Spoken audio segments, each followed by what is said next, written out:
When it comes to remakes and remasters, you can't blindly support them. You have to do a lot of research and really understand the people behind these projects. And unfortunately, we are now finding out that Square Enix is further censoring Dragon Quest III HD2D's remake by altering the Akira Toriyama original female warrior design. I have a few different things to show off, but before I get into the topic, if you enjoy the content I create, check out the links in the description, join the community in my live streams, and consider supporting through Patreon or YouTube memberships. Now, unfortunately, this game has had a slew of problems that, of course, I'm going to get into, but Square Enix, for the past couple of years, has been headed in a very bad direction. And yeah, they've still put out some decent products, don't get me wrong. Love Final Fantasy, Visions of Mana, but at the same time, when we are seeing things like remakes and remasters, we are seeing them be altered for modern audiences, for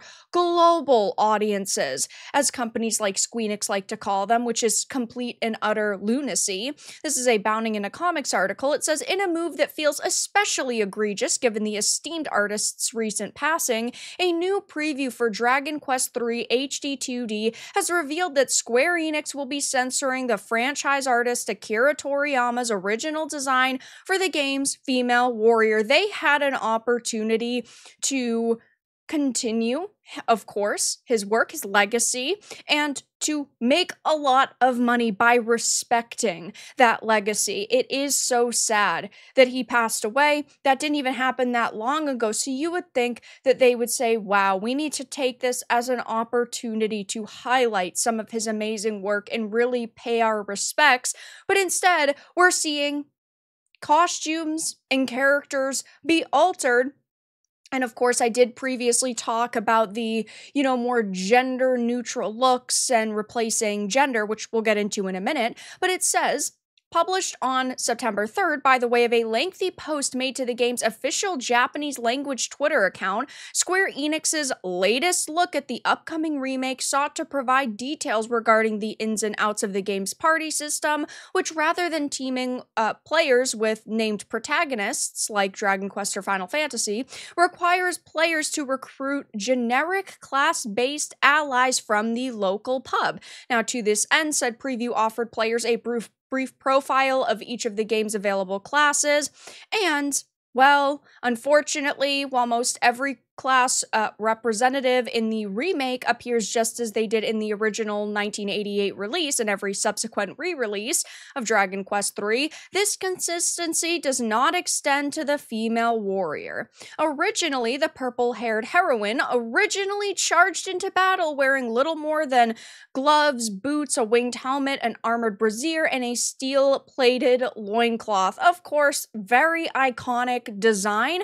There's nothing wrong with this design, at least in my opinion. I don't get offended seeing fictional female characters running around in a armored bikini, right? Because we are talking about fictional characters in a fictional world doing fictional things. This is fantasy, and she has always looked this way since 1988. If you at Square Enix are so offended by this content and you think that modern audiences won't like it, then don't do remakes. You have the money and the ability to make new, unique content, and unfortunately for Square Enix, they've been trying that with games like Forspoken, and they were complete and utter fucking disasters. You'd think that they'd actually take the hint and say, wow, we have an opportunity to do a remake here and do a really good job, but that's not what they're doing, because now,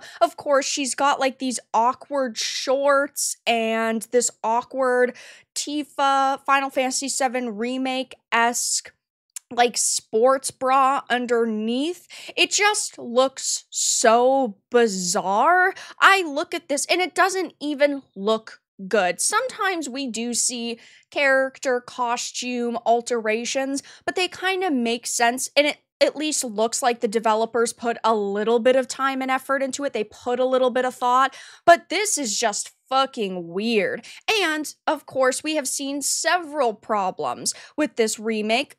specifically back in July, we found out that they were replacing the male and female options with gender neutral looks, and this was actually confirmed. It's no longer a rumor, and this reeks of the company's infamous ethics department. I've talked about the ethics department at Enix so many times on the channel. They basically have this group of people who look over the shoulders of developers and tell them what to change, what direction to take designs in, story elements in, character changes in with remakes, and they basically just sit down and demand that they make all of these alterations in order to meet global standards. And when they're talking about global standards, they're just talking about sensitive snowflakes in the West who would be offended by this, because we know the group of, quote, modern audience members is very few and far between. Maybe there's like 2,000 people that could fit into that group, judging by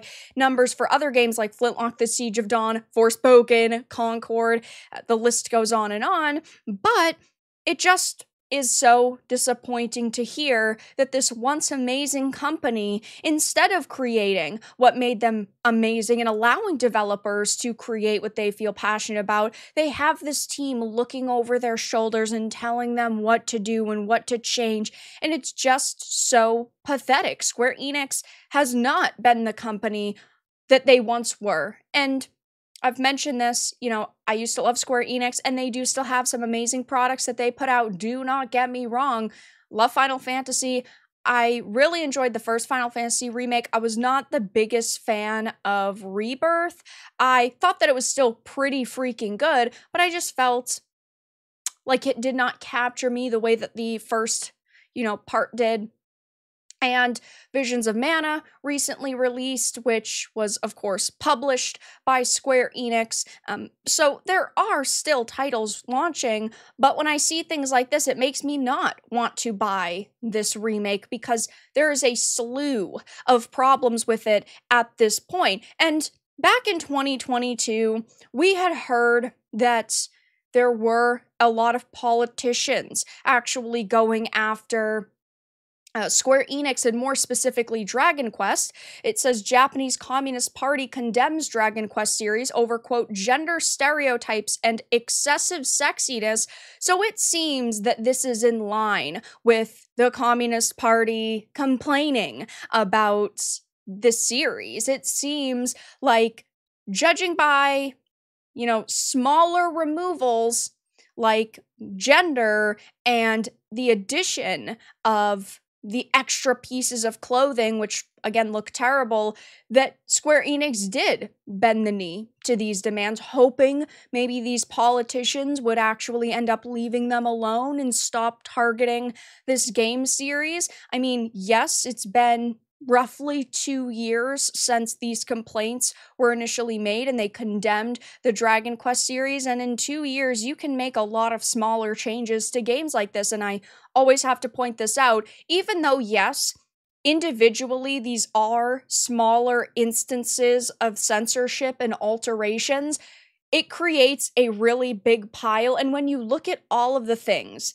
that Square Enix has censored over the years and all of the changes they've made to their content and how they've shifted in a new direction with their video game releases, you can see a very big problem going on at this company. So of course, I will be keeping my eye on this Dragon Quest 3 HD 2D remake. Such a long name. I will be keeping my eye on it, of course, to see if they do change anything else, if they make any statements. I highly doubt it, but now we know that not only is gender removed, but they are also censoring Toriyama's original female warrior design.